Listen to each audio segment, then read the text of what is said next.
Hello beautiful people, welcome back to the channel. My name is Chu and today we're going to be going over 5 tips you can use to make your 808s fucking smack. Shout out to all of these comment winners.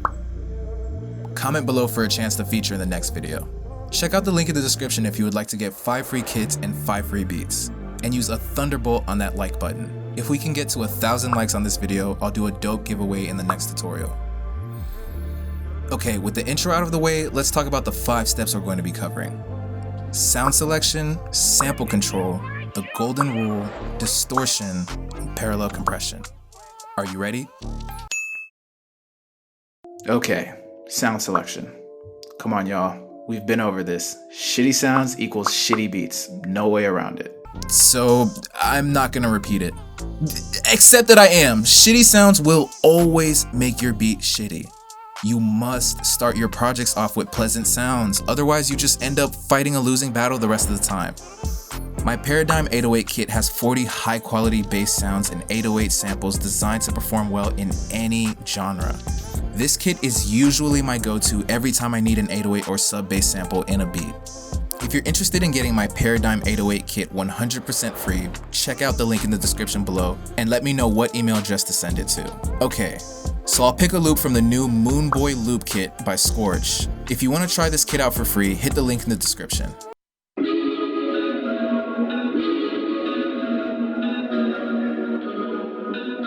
And I'll pick a dope sample from the Paradigm 808 kit.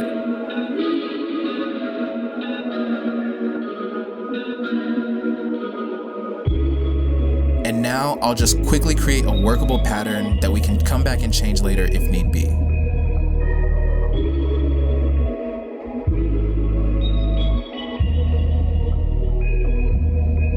So here's what we're working with now.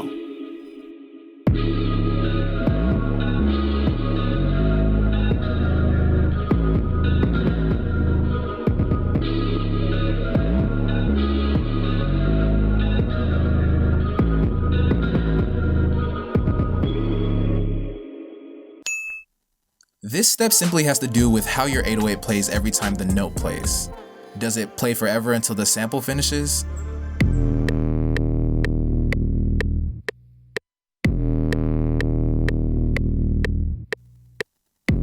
Or does it stop as soon as the note is over?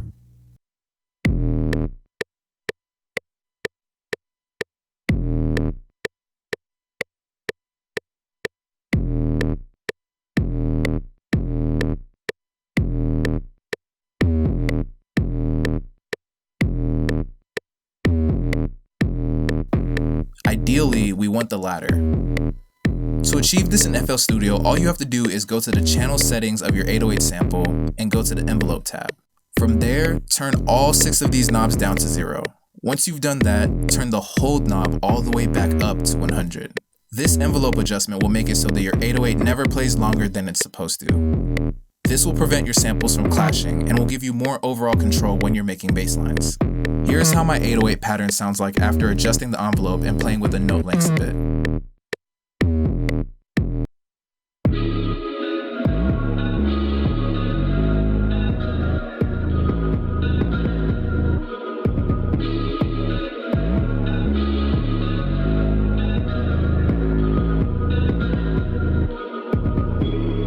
So I made this pretty dope drum pattern to go along with the beat.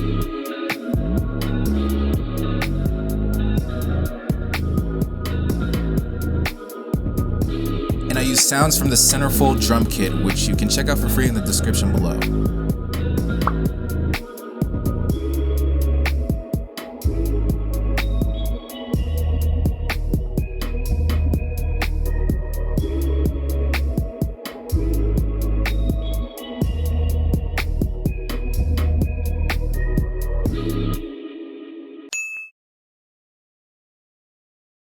So the golden rule here is actually pretty simple.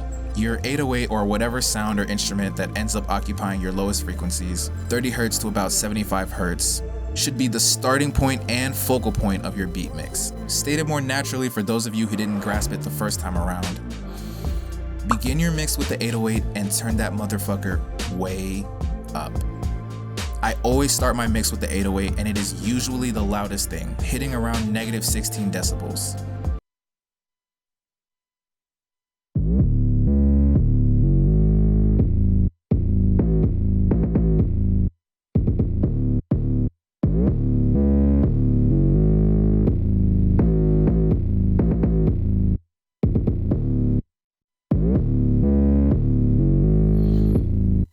there, I just level everything based on that.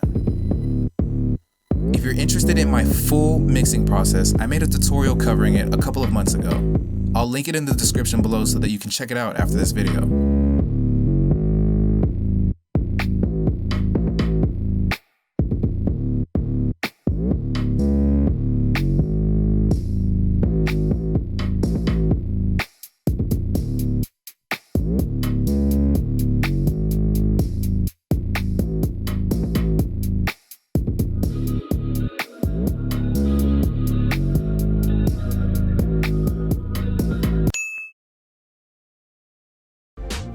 I don't know if any of you noticed, but I actually spelled this wrong the first time I made my 808 tutorial.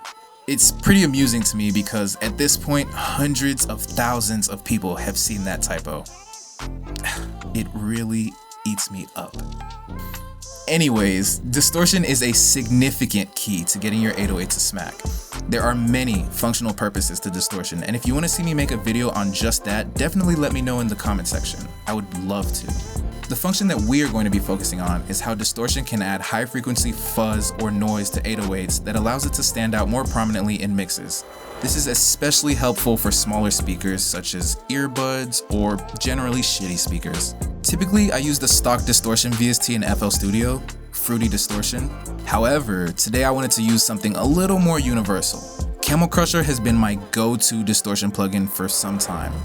Not only is it free, but it has some insane presets like British Clean, which I'll be using here. Listen to the difference it makes.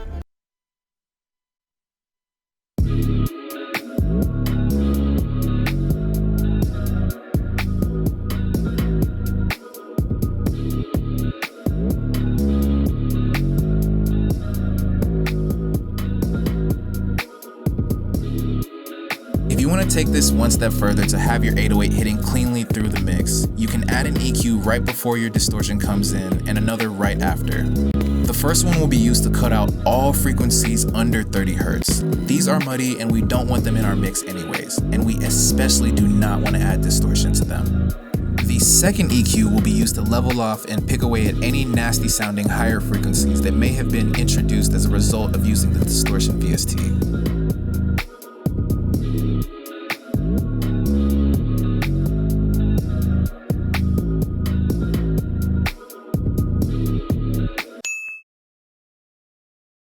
Parallel processing plays a fundamental part in getting a big mixed sound. By processing multiple copies of the same track and blending them together, you can add more punch to any mix in a way more natural sounding way. It's like teamwork. Multiple copies of the same track, each focused on doing one specific job, can achieve more together than a single copy being processed to death on its own. I wanted to give a huge shout out to this video's sponsor, Baby Audio. They've created an insanely dope parallel processing tool that is simple to use. Parallel Aggressor bases itself on this simple concept. The plugin splits your audio into 3 equal parts: dry, your original signal; spank, a heavily compressed duplicate; and heat, a heavily saturated duplicate. It then combines all 3 of these signals to squeeze every drop of sonic juice out of your track. The thing is, you're probably already using parallel processing all over your mixes, but Parallel Aggressor is designed to give you the maximum sonic impact with the lowest possible track count. No extra buses or extra faders are needed. And they've got a bunch of dope presets, making it even easier for you to make the most of parallel compression in your beats instantly.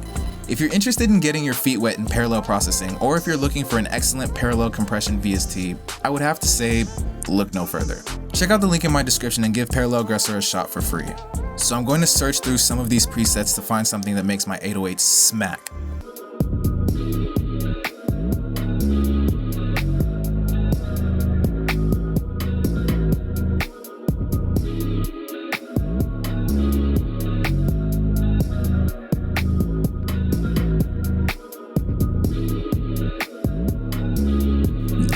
Okay, I think I like this one.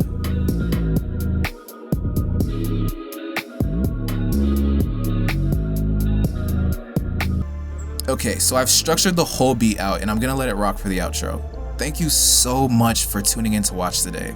I appreciate your viewership more than you could ever understand.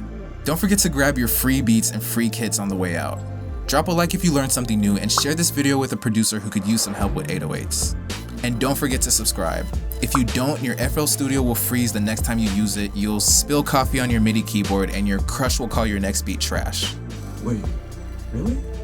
I mean, probably not, but why chance it?